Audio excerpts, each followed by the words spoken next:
Hello, everyone. Welcome back to another exciting English lesson. Today, we're diving into the world of prepositions of movement, those little words that bring action to life and show us how things move in space. Are you ready? Let's get started. First up is to imagine you're heading somewhere. For example, I took them to the beach. Easy, right? To shows direction towards a specific place. Try saying, I'd like to go to the cinema. Where would you go? Next, we have from. This is like the opposite of to. It tells us where something starts. For example, she comes from Japan, or I ran from home to the gym. Can you think of where you came from today? Now, let's jump into movement with into. Picture this. I walked quickly into the room. Into shows entering a place. Repeat after me. Get into the car. Great. Easy, isn't it? Wait, there's more. What happens when we're leaving? That's where out of steps in. For example, they ran out of the room. Go ahead, say it. I saw them get out of a taxi. Awesome. Here comes a fun one on. I got on the first bus or put the money on the table. Can you try forming a sentence with on? I bet you nailed it. Now, imagine something falling. That's where off comes in.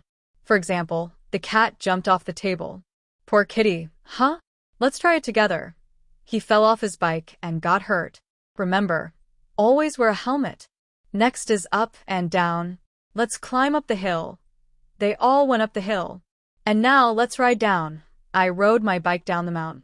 Which one do you prefer, going up or down? Have you ever walked along the beach? We walked quietly along the beach. Such a peaceful image. Or maybe you've run through something, like they drove through the tunnel. What's the most adventurous place you've walked or run through? Time to cross over to across. Jessica swam across the river. What a swimmer. Or maybe you've crossed towards something like he got up and walked towards me. Now try saying, I ran towards the sea. You're doing amazing.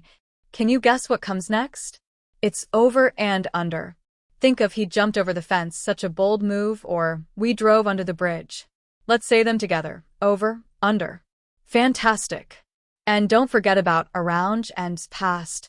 I went around the corner and saw it, or the police drove past our building. These words help you move through the world with precision. You see, prepositions of movement are like tiny guides for our actions. They make our sentences dynamic and fun. Now, it's your turn.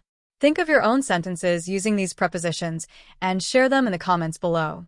Thanks for watching, and don't forget to like, share, and subscribe for more interactive lessons. See you next time.